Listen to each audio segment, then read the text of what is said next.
고용산재보험 보수총액 신고.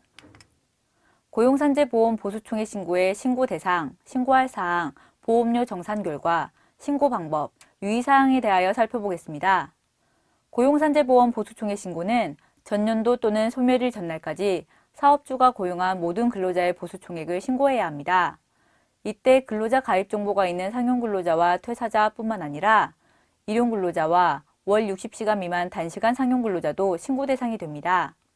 보수총액 신고를 할 때 특이사항이 있는 근로자에 대하여 알아보겠습니다. 첫째, 만 64세 이상 근로자는 고용산재보험 모두 신고해야 합니다. 2013년까지는 만 64세 이상 근로자는 고용보험 정산은 제외하고 산재보험만 신고 대상이었으나 2014년부터는 만 64세 이상 근로자도 고용산재보험 모두 정산 대상입니다. 단 65세가 되기 전에 고용된 근로자는 고용보험의 고용안정, 직업능력개발과 실업급여 모두 대상이 되고 65세 이후에 고용된 근로자는 고용보험의 고용안정, 직업능력개발만 대상이고 실업급여는 대상이 아닙니다. 둘째, 전년도 휴직기간 중 지급된 보수가 있었던 근로자는 휴직기간 중 지급된 보수에 대하여 고용보험을 신고하고 산재보험은 신고 제외합니다. 셋째, 일용근로자는 일일만 일해도 고용산재보험 모두 적용 대상이므로 모두 신고합니다. 넷째, 월 60시간 미만 단시간 상용근로자는 고용보험은 적용 대상이 아니나 산재보험은 적용 대상입니다. 월 60시간 미만 단시간 상용근로자라도 생업을 목적으로 3개월 이상 근로하는 근로자는 고용보험 당연 적용 대상이므로 근로자 자격 취득 신고를 하고 보험료 정산 신고를 하시기 바랍니다. 다섯째, 산재보험 근로자 가입정보 미신고 외국인 근로자는 체류 자격이 비전문 취업이나 방문 취업으로 고용보험에 가입하지 않아도 되는 외국인은 고용보험은 적용 대상이 아니나 산재보험은 적용 대상입니다. 지금 보시는 내용은 근로소득 원천징수 영수증입니다. 근무처별 소득명세의 합인 16번과 비과세 및 감면소득명세 중간계를 합산한 내용이 보수총액 신고 대상이 되는 금액입니다. 일용근로자 보수총액을 작성할 때에는 전년도에 65세 이후에 새로 고용된 일용근로자가 있었는지 확인하여 해당 근로자들의 보수총액을 별도로 기재하여 고용보험 중 실업급여를 제외하고 정산하도록 해야 합니다. 만약 일용근로자는 있었으나 근로내용 확인신고를 제출하지 않았어도 일용근로자 보수총액에는 모두 합산하여 신고해야 하고 근로내용 신고는 별도로 신고해야 합니다. 그 밖의 근로자는 월 60시간 미만 단시간 상용근로자, 산재고용보험 미신고 외국인 근로자로 고용보험은 적용 대상이 아니나 산재보험은 적용 대상이 되므로 해당 근로자들의 보수총액 합산액은 산재보험료 정산에만 활용합니다. 신고할 사항 중에 매월 말일 현재 일용근로자 및 그 밖의 근로자 수는 해당 사업장의 상시근로자 수를 확인하기 위한 신고입니다.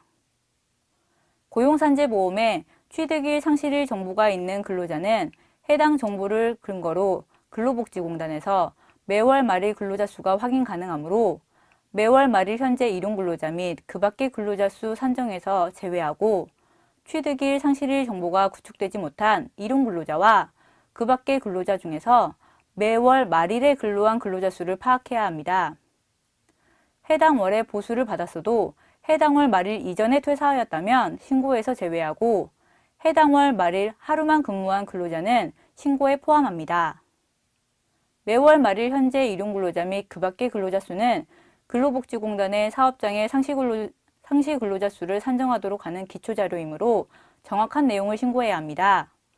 만약 상시근로자 수가 9명인 사업장에서 상시근로자 수가 잘못 신고되어 20명이 되면 사회보험료 지원 사업의 적용 대상에서 제외되는 등의 문제가 발생할 수도 있습니다. 고용산재보험은 전년도에 상용, 일용, 그 밖의 근로자 등 근로자 사용이 전혀 없는 사업장도 보수총액 신고 대상이며 근로자 사용 및 보수 지급액 없음을 선택하여 신고서를 제출해야 합니다. 전년도 근로자의 보수 자료입니다. 박산재 씨는 1월부터 11월까지는 매월 200만 원을 지급받고 12월 특별상여금 50만 원을 추가로 지급받아 총 2,450만 원을 지급받았습니다.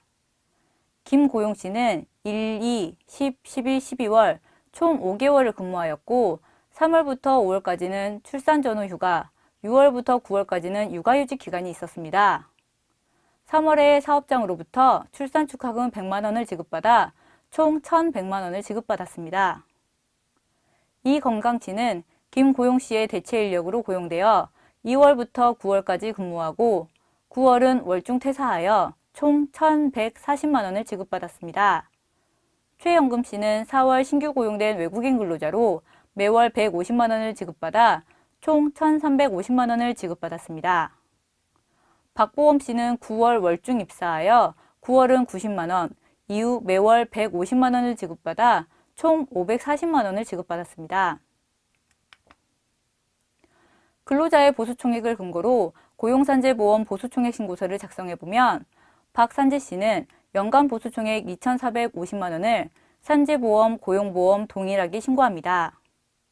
김고용 씨는 출산축하금 100만 원은 휴직기간에 발생한 보수로 산재보험은 제외하여 1,000만 원, 고용보험은 포함하여 1,100만 원을 신고합니다.